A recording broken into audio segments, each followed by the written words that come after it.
Okay, the first thing I want to address is this whole this whole looting during the riots. You know, they blaming a lot of black people for this looting, but I gotta tell you, when I first saw the circumstance of something being looted, I saw that it was a Target, and I was like, ain't no way that that's us looting a Target. Because if okay, let's be real, when you go to Target, do you see a lot of us?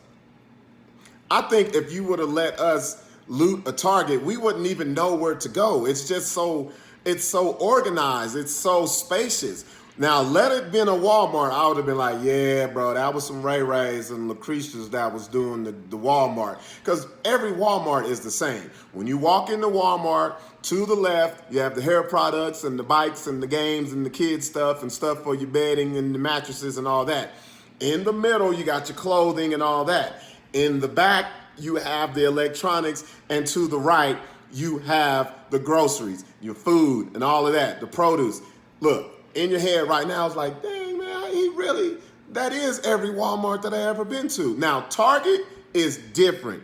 Target got escalators, elevators, it smell like popcorn, it's got a Starbucks. Look, wherever a Starbucks is, that is not an establishment that black people really frequent. I'm just being honest with you. And I gotta say, it was some white folks that was orchestrating and organizing a lot of the looting and the takeovers. You gotta understand, we don't go to Target because we just don't know where the stuff is at. We have a super Target right here in Albuquerque. I have drove around the parking lot because I didn't even know how to get in there, much less if some stuff popped off, where would I go to loot? I would be stuck. I wouldn't know where to go. If I was to loot a Target, only thing I would have is some baskets that they left outside. That's about it. So I saw, this was the craziest thing though. I saw a white woman, there was video of her inside of a Target, and she was strong arming two lamps. Two lamps. Now, they didn't even match. The two lamps didn't match. I was like, you know what? This is Karen's first. This is her first riot. This is her first looting situation, because anybody that knows, you don't go for the lamps. She was going. What was she gonna go back and get? Lawn furniture? Is that what she was trying to do? Was she trying to get a living room set out of the looting? You know when you go loot. Well, so I've heard. When you loot, you got to go for the things that you don't have. You got to get the electronics, the big screen TVs, the PS5s. PS5s ain't even out yet. You just got to go to the back and be like, I'm trying to get the PS5s because we are in a looting situation. So I'm looking at this and I'm like, this is her first riot. She's in Minneapolis. She wasn't prepared. She didn't do any background check. There's no manual on how to loot. So this is her first riot. Bless her heart. Bless her soul. I just want to say this though. You can't be looting and like looting for leggings. You can't do that. There's certain things you don't even pay attention to in a looting situation. You can't loot for leggings. You can't pilfer for Perk Plus. You can't make off with the mayonnaise. You don't leave all that stuff alone. You get your dream items. You get the stuff that you look around your crib and you're like, you know what? I don't have a stove. Let me get a stove. You know what? This fridge don't get cold enough. Let me put a refrigerator on my back and walk up out the looting situation with a refrigerator. You always want to come out as a more positive situation leaving the looting than you did when you came. Now, the thing is, I'm watching the lady with the two lamps that don't match.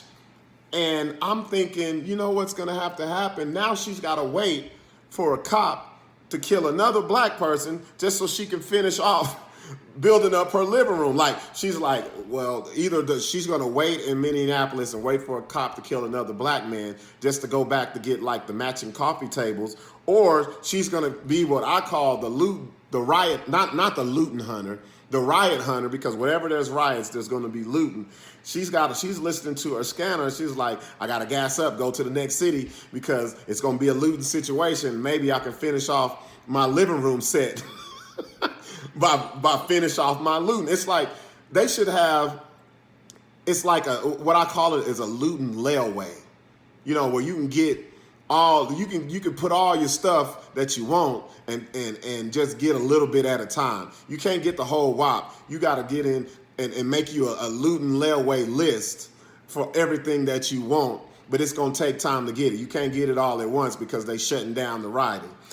Speaking of rioting, I want to stay on this. I feel like looting, not rioting. I'm going to stay on the looting part. I feel like looting should be a new event in the next Olympics. Hear me out. It sounds controversial, but hear me out. Hear me out. I think the top 3 nations should win a gold, a silver, and a bronze. And it goes in this category. Whoever accumulates the most valuables after a looting situation wins the gold. Whoever's in second wins the silver. Whoever's in third wins the bronze. Now, it sounds like, oh, Rob, Buck, you're being insensitive. Hey, man, we got to make jokes out of all this situation. And I was thinking about this. I'm like, how America, we are real big-headed when it comes to the Olympics.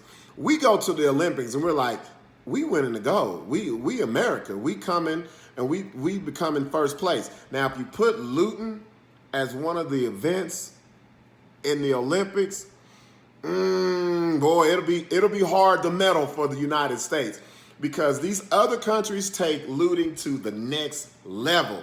Think about it. Have you seen a European riot, looting situation? They don't play. They don't come out of there with no lamps and coffee tables and matching dish towels. They go for the gusto. They'll turn over a tank. I seen 2 European dudes in Belfast, Ireland, turn over a tank, then flip it back over in Parallel Park at their house.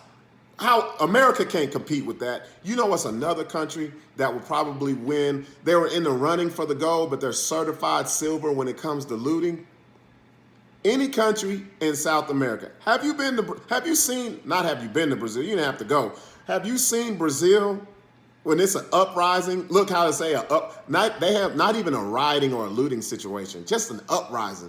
They don't play no games, man. They will take the whole, I've seen them in Rio de Janeiro, climb up the mountain, take the whole, the Jesus thing that's like this. I seen somebody with it in their crib just because it was a civil unrest. They do not play in these other countries. Then you have America. Do you see how we looting? Like I said, you have the ladies with the lamps. You got the ladies pilfering for Pert Plus.